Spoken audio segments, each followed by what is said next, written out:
Las operaciones de falsas banderas han sido utilizadas a lo largo de los años para generar escenarios de supuestas violaciones de derechos humanos y de esta manera atacar a las naciones que no representen y defiendan los intereses de las grandes potencias. Es el caso de Siria, por ejemplo, con la supuesta utilización de armas químicas que fueron empleadas por el gobierno de Bashar al-Assad contra la población, un hecho falso por supuesto. Se atacó a ese país en nombre de los derechos humanos. Lo mismo ocurrió en Irak con el argumento de armas químicas, se invadió y se introdujo la guerra para salvar al pueblo. Algo absurdo, te bombardeo y te mato para defender tus derechos humanos. Estados Unidos, quien se abroga ser guardián del derecho internacional, incumple la regla arbitrariamente aplicando sanciones ilegales contra gobiernos que no se alineen a sus intereses. Y eso sí, que son violaciones graves de derechos humanos y crímenes de lesa humanidad, pero no se actúa para detener la criminal acción. Y resulta contradictorio y cínico por demás que el gobierno de Donald Trump, que se salió del Consejo de Derechos Humanos de la ONU, resulte autoproclamarse defensor de los derechos humanos del mundo cuando las violaciones en su país no se detienen, por nombrar tan solo dos: el asesinato sistémico de afrodescendientes y la encarcelación de niños y niñas hijos de migrantes que son separados de la manera más cruel e inhumana de sus padres. Si esto no es violación de derechos humanos, entonces, ¿qué es? La doble moral se acentúa cuando Estados Unidos hace silencio cómplice y protege a sus países aliados como Israel, donde se exterminan a los palestinos, y como Colombia, donde hay masacres a diario y se asesinan líderes sociales. Así pues, los derechos humanos son utilizados a la carta, al gusto del agresor.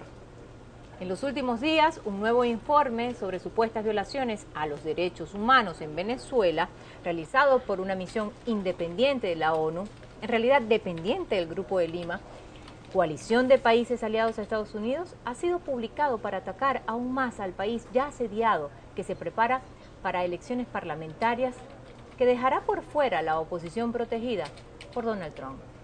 Y nos preguntamos, ¿cómo es utilizado el tema de los derechos humanos, este noble principio, para atacar a los gobiernos no afines a Estados Unidos y sus aliados?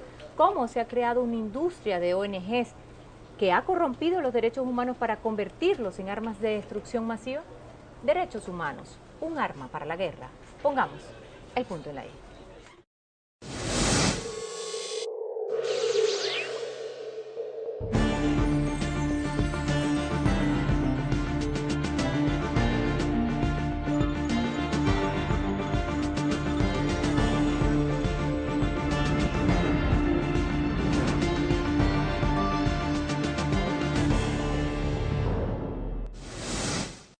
Los derechos humanos son un bien indiscutible y están contemplados en la Declaración Universal firmada en París en el año 1948. A lo largo de los últimos años, el término sirve de instrumento a las potencias de Occidente, paradójicamente, para limitar los derechos y las libertades de las naciones a su autodeterminación. Es así como estos países han amparado sus ansias expansionistas con la retórica de la violación a los derechos humanos, o en el peor de los casos, con falsos informes y acusaciones sin prueba alguna. La presunta guerra contra el terrorismo y la supuesta defensa de la democracia, llevada a cabo por el gobierno de Estados Unidos y sus socios de la Organización del Tratado del Atlántico Norte, OTAN, fue durante la contemporaneidad la artimaña para legitimar acciones neocoloniales y de apropiación de recursos naturales. Las agresiones a Irak, Siria, Libia, Cuba y más reciente Venezuela se enmarcan en este libreto de doble rasero. So I said, well, did they find some information connecting Saddam to Al-Qaeda? He said, no. He says, there's nothing new that way. They've just made the decision to go to war with Iraq. He said, I guess it's like we don't know what to do about terrorists, but we've got a good military and we can take down governments. And he said, I guess if the only tool you have is a hammer, every problem has to look like a nail. So I came back to see him a few weeks later, and by that time we were bombing in Afghanistan. I said, are we still going to war with Iraq? And he said, oh, it's worse than that. He said, he reached over on his desk, he picked up a piece of paper, he said, I just got this down from upstairs, meaning the Secretary of Defense's office today, and he said, this is a memo that describes how we're going to take out 7 countries in 5 years, starting with Iraq and then Syria, Lebanon, Libya, Somalia, Sudan, and finishing off El pasado 16 de septiembre, la supuesta misión independiente de determinación de los hechos del Consejo de Derechos Humanos de la Organización de Naciones Unidas, ONU, elaboró un informe donde responsabiliza al gobierno de Venezuela en presuntos crímenes de lesa humanidad, torturas y asesinatos extrajudiciales. La misión que realizó el informe sobre la supuesta violación de derechos humanos en Venezuela fue propuesta por el Grupo de Lima. Como sabemos, es la coalición de países aliados a Estados Unidos que están en contra del presidente Nicolás Maduro y que han promovido acciones para derrocarlo. Los expertos encargados de redactar el informe nunca visitaron Venezuela ni entrevistaron a autoridades o víctimas de violaciones de derechos humanos. Más del 80% de la información fue sustentada de Internet, es decir, por fuentes en las redes sociales. El gobierno de Venezuela denuncia que la mala intención en la metodología empleada fue para torpedear, por un lado, el trabajo que sí realiza en el terreno la Oficina de la Alta Comisionada de Derechos Humanos de Naciones Unidas, Michelle Bachelet, y por otro lado, para entorpecer las elecciones parlamentarias del 6 de diciembre. Y enmascaran el plan en una supuesta comisión independiente de la Organización de Naciones Unidas. Ni es independiente, ni es de Naciones Unidas. Y es lo primero que tenemos que nosotros desenmascarar y declarar al mundo. No es independiente, es dependiente de los gobiernos de derecha que no reconocen a Venezuela, que odian a Venezuela y que viven atacándonos en el mundo. Es una comisión dependiente del Grupo de Lima, dependiente de Mike Pompeo. Hablemos pues ahora del impacto que eso tiene con respecto a las elecciones para la Asamblea Nacional el 6 de diciembre próximo. Pues bien, aquellos que quieren garantizar una elección democrática y justa, pues tienen que participar en las elecciones y no boicotearlas. ¿Y por qué se boicotea una elección? No porque la elección vaya a ser falsa o porque el gobierno vaya a manipular el resultado. Cuando saben que no pueden ganar, que no tienen una mayoría, pues entonces dicen boicotear.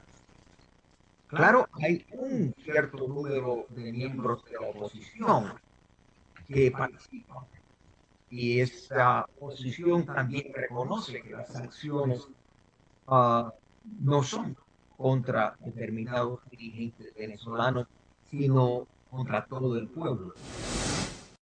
La misión independiente de determinación de los hechos en Venezuela fue aprobada el 27 de septiembre del 2019 a raíz de la resolución 4225 votada por el Consejo de Derechos Humanos de la ONU. Este artilugio, denunciado y rechazado por Venezuela, habría sido una componenda de un grupo de países alineados a la política de Washington, con el fin de crear un falso expediente contra la nación suramericana. El informe tiene su punto de partida en las presiones diplomáticas y de criminalización del Estado venezolano, adelantadas no solo por el gobierno de Estados Unidos, sino por la Organización de Estados Americanos, OEA, y el Grupo de Lima. Pero anunciar un informe de 444 páginas, eso es algo insólito, sin venir a Venezuela, sin hablar con las autoridades venezolanas. Eso es, de verdad, irresponsable. Es un fraude, absolutamente, ese informe, y además es un monumento a la propaganda de guerra, lo que han hecho.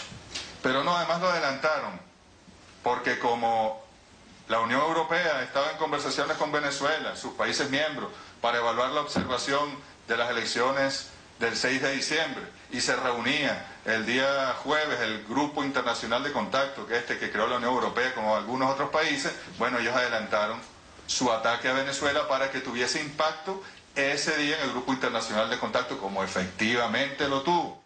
La intención de la Unión Europea de acudir como observador a las venideras elecciones en Venezuela difería de la postura de Washington y de los principales promotores de la desestabilización en el país, como es el caso del senador republicano Marco Rubio, que aseveró que la medida tenía como objetivo atraer a la Unión Europea a una trampa. El enviado especial para Venezuela, Elliot Abrams, se posicionó de igual forma en contra del acuerdo entre la Unión Europea y el gobierno venezolano. Luego de la publicación del informe, la ruptura del discurso de la Unión Europea, previo al hecho, se hizo evidente. En este aspecto, el alto representante de la Unión Europea para Asuntos Exteriores anunció la intención de la organización de no acudir como observadores de los comicios electorales. El diplomático europeo, acomodándose al discurso injerencista, envió una misión al país suramericano para pactar la postergación de las elecciones en esa nación. La utilización de los derechos humanos como arma política y de guerra no es nada nuevo. A lo largo de los años se ha consolidado una industria de organizaciones no gubernamentales que han hecho de los derechos humanos un gran negocio, pero más allá, un instrumento para chantajear, para socavar las institucionalidades democráticas y presionar a los gobiernos para que dimitan.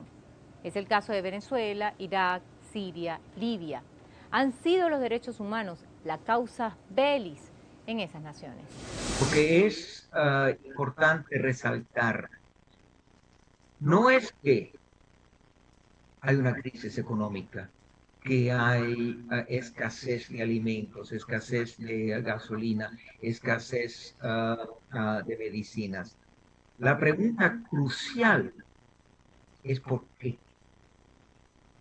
¿Es porque el gobierno no quiere o porque el gobierno se le han atado las manos por medidas ilegales, por la aplicación extraterritorial de la legislación norteamericana, por violaciones de la Carta de Naciones Unidas, violaciones de la Carta de la OEA, por los Estados Unidos y por todos aquellos estados que han participado en este sistema de chantaje, este sistema de presión que ha asfixiado la economía venezolana. Es evidente que si el señor Juan Guaidó fuera a derrocar el gobierno del señor Maduro, que los Estados Unidos inmediatamente le darían todas las oportunidades, que el dinero que ha sido confiscado por los Estados Unidos, por Inglaterra, estaría inmediatamente disponible, de manera que el chantaje consiste en exigir que los venezolanos se entreguen. Es decir, es una rendición sin condiciones. Y entonces los Estados Unidos de nuevo rigen. Los Estados Unidos establecen la agenda como hicieron en el año 2002, cuando Pedro Cardona llevó a cabo el golpe de Estado contra Hugo Chávez. No es casual que el informe esté plagado de imprecisiones que sin duda generan conmoción o alarma. Tal y como lo denuncian las autoridades del gobierno venezolano, el informe recoge detalladamente casos de supuestas detenciones arbitrarias, donde resalta el del opositor Juan Requesens, que según familiares y abogados, el gobierno indujo mediante drogas la confesión de su parte de haber sido enlace para el intento de magnicidio en el año 2018. Todo alejado de la realidad. Las pruebas no solo estaban en los testimonios, sino a lo largo de toda la investigación. Recordemos que el opositor fue detenido por las autoridades venezolanas por estar vinculado al magnicidio frustrado contra el presidente Nicolás Maduro. Lo hacen ver como un preso político, pero solo basta pasearse por las innumerables oportunidades donde Juan Requesens promovió la invasión. Habló de acciones de bloqueo que harían sufrir al pueblo venezolano y que ocurrieron, y que debían realizarse así significara sacrificio y dolor. Y él continuaba en libertad, ejerciendo política, por lo que su detención estuvo vinculada al hecho donde se iba a asesinar al mandatario venezolano. Requesens fue puesto en libertad junto a otros 110 políticos presos como parte de los acuerdos de la Mesa de Diálogo Nacional, a pesar de la grave acción y el hecho de estar vinculado al intento de magnicidio contra el presidente Maduro. Juan Carlos Requesens fue presidente de la Federación de Centros Universitarios de la Universidad Central de Venezuela desde 2011 hasta 2015. Durante ese periodo encabezó varias protestas contra el gobierno nacional y en los años 2014 y 2017 promovió las manifestaciones violentas con el fin de socavar la institucionalidad del país. En el año 2016 participó junto a otros parlamentarios en una irrupción violenta a la sede del Consejo Nacional Electoral, CNE, ubicada en Caracas, actos que se extendieron a otras regiones del país. En el escenario de dislocación de la constitucionalidad llevada a cabo por la oposición violenta en el año 2017, el opositor Requesens utilizó una gira internacional con el fin de radicalizar el estrangulamiento a Venezuela y propiciar una intervención militar extranjera. Pero para llegar a una intervención extranjera tenemos que pasar esta etapa, ¿o no? Eso es claro. Yo, que he estado en la calle y que soy bastante radical, sí, y temperamental, no tengo la menor duda de que si nosotros logramos generar el clima de ingobernabilidad que tenemos que generar, nosotros le torcemos las patas a la dictadura, se las torcemos. En claros actos violatorios de las normas y las leyes, el líder opositor no fue procesado judicialmente hasta que se comprobó, con evidencias concretas, confesiones y testimonios, su participación en el magnicidio en grado de frustración contra el presidente Nicolás Maduro. Requesens fue directamente relacionado por Juan Carlos Monasterios, alias Bons, uno de los partícipes directos de la captación, logística y ejecución del fallido atentado. Hace varias semanas fui contactado por Julio Borges, quien me pidió el favor de pasar a una persona de Venezuela a Colombia. Se trataba de Juan Monasterio. Me contacté con él a través de la mensajería.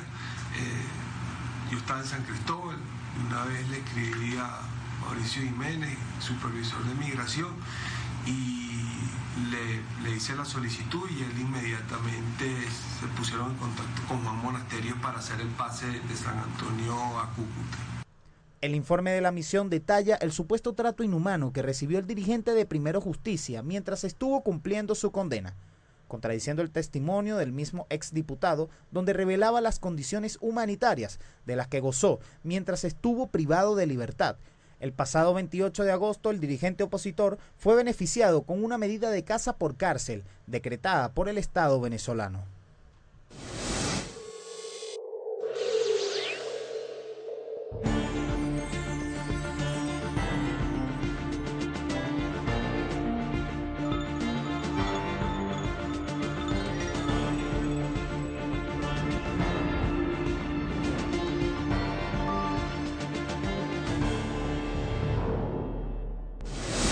Caracterizado por su marcado carácter tendencioso, el informe registra supuestas ejecuciones extrajudiciales, desapariciones forzosas, torturas, referencias todas con una enorme ausencia de pruebas y precisiones en cada uno de los testimonios utilizados.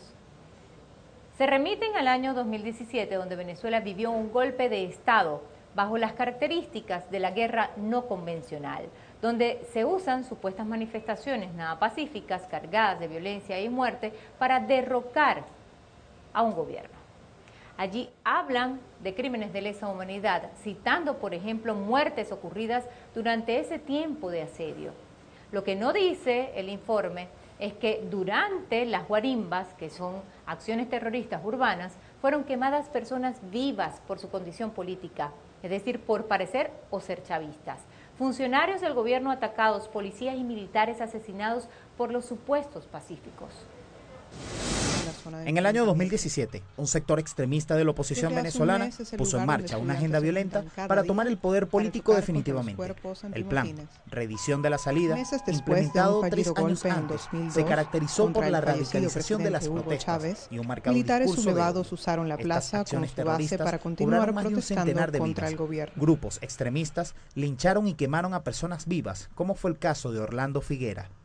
En Venezuela, las protestas del año 2013, 2014, 2017 fueron protestas de tipo insurreccional. prácticamente una guerra planteada por los actores políticos financiados desde el exterior para derrocar al gobierno. Y en el ejercicio de la defensa de esta Constitución se actuó. Y aún así, marcando esta diferencia de que existe una guerra no convencional contra Venezuela, y eso es algo que no pueden ni estos expertos ni nadie en el mundo desconocer, en ese contexto, el Estado venezolano ha actuado con firmeza contra aquellos efectivos de orden público que pudieron haber cometido o que cometieron excesos. Jamás tu esposo está vivo, el mío no, mi amor, el mío no, lo siento, el mío no. Óyeme. Y eso tú jamás lo vas a poder cambiar. Tienes razón, el mío está preso, el tuyo está muerto. Óyeme, él está preso, el tuyo está muerto y lo lamentamos muchísimo, mi amor, pero óyeme, yo he ido a la ONU, he ido a la UNASUR, pero a ti se te escucha, a mí no hay una igualdad, no hay una igualdad, la parcialidad se ve y se siente, amiga, eso es lo que no se ve, no, nuestra lucha no es igual, pero es por todo. Tu esposo llamó a la violencia y gracias a eso el mío está muerto, tú vas y lo ves, yo simplemente voy y llevo flores a una tumba todos los domingos y eso no es igual, no es justo que haya una parcialidad hacia tu lado y hacia el mío, no se ha escuchado estas víctimas reales, no son 43 víctimas como ustedes van promulgando por todos los países, aquí hubo guardias nacionales, hubo policías, hubo venezolanos a pie, Como respuestas a las falsas imputaciones y registros emitidos por la Misión Independiente del Consejo de Derechos Humanos, el gobierno de Venezuela publicó un informe con el que demuestran que tal comisión, además de estar auspiciada por el Grupo de Lima, nunca solicitaron datos a las autoridades nacionales venezolanas. Ningún organismo internacional votó para aprobar dicho informe, por lo que no es un documento de la ONU como lo han presentado los medios de comunicación. La comisión dependiente del Grupo de Lima emitió un documento lleno de mentiras, falsedades, infamias, difamaciones contra Venezuela. Nuestro embajador ante Naciones Unidas, Samuel Moncada, estará entregando físicamente este informe, que se está traduciendo ya a varios idiomas, y se lo entregaremos al cuerpo diplomático, y nuestros embajadores en el mundo se lo entregarán a las cancillerías del mundo, y se lo entregaremos a la Unión Europea, y el embajador representante permanente de la República Bolivariana de Venezuela ante el Consejo de Derechos Humanos en Ginebra, Jorge Valero, se lo entregará a la alta comisionada Michelle Bachelet, se lo entregará al presidente del Consejo de Derechos Humanos y a las delegaciones, porque tiene que saberse la verdad. No es así. Desde una lejana red social, desde una plataforma mediática, hablar con un contrato de por medio del tema de los derechos humanos. Es en el terreno como lo ha hecho, repito, en este caso Defensoría del Pueblo, Ministerio Público, Tribunales Penales Ordinarios, Defensa Pública, Sistema de Justicia en su conjunto, comités que existen, familiares, amigos de víctimas. Resulta contradictorio que países como Colombia, Brasil, Bolivia, con el gobierno de facto de Yanine Áñez, Estados Unidos, cierren el cerco contra Venezuela bajo la bandera de la violación de derechos humanos cuando en sus propios territorios las denuncias no se detienen y son realmente escandalosas. Pero los medios de comunicación corporativos prefieren callar los asesinatos sistémicos de líderes sociales y defensores de derechos humanos en Colombia, por ejemplo. El asesinato de afroamericanos en manos de una brutalidad policial en Estados Unidos, lo que demuestra la hipocresía, la doble moral, la manipulación política y la selectividad en el tratamiento del tema de los derechos humanos. Yo considero que fue un error del Consejo de Derechos Humanos de adoptar una resolución para tener una comisión llamada independiente, que yo no la considero independiente, pero una comisión de investigación sobre llamados crímenes de lesa humanidad en Venezuela. Yo diría que sería muchísimo más urgente tener una comisión de investigación sobre crímenes de lesa humanidad en Palestina, en Yemen, en Colombia. El número de líderes sociales y firmantes del acuerdo de paz, antiguos miembros de la FARC, etcétera, que han sido asesinados en los últimos años, espantoso, absolutamente espantoso. La situación de derechos humanos, falta de garantías, la destrucción del Estado de Derecho en Colombia es evidente. Sin embargo, la Organización de los Estados Americanos, bajo este títere de Washington, el señor Luis Almagro, pues, digamos, protege a los estados que son aliados de Washington, ya sea Chile, ya sea Ecuador bajo el señor Lenín Moreno, ya sea Bolivia bajo la señora Áñez, etc. Durante los últimos 6 años, el gobierno de Estados Unidos se ha enfocado directamente en una estrategia de agresión contra Venezuela, que va desde campaña de descrédito del gobierno socialista, intentos de magnicidios, hasta la aplicación en los últimos años de sanciones y bloqueo económico ilegal, lo que se conoce como una guerra multiforme que padece la población. La administración de Donald Trump utiliza el chantaje de las sanciones económicas y el escenario de crisis que atraviesa la nación suramericana en gran parte producto de esas sanciones para presionar la salida del presidente Nicolás Maduro y acusarlo de violación de derechos humanos y crímenes de lesa humanidad. Queda claro que la historia de Siria, Libia, Irak, tristemente se repite en Venezuela utilizando como arma de guerra los nobles valores de los derechos humanos. Y además, cada día se politizan. La aberración se presenta en la distorsión del concepto de derechos humanos. Cuando una nación es aliada de Estados Unidos, allí no importa que sea el mayor criminal de lesa humanidad, incluyendo ese país. No puede haber derechos humanos a la carta, donde se aplica para unos sí y para otros no. Pusimos el punto en la I.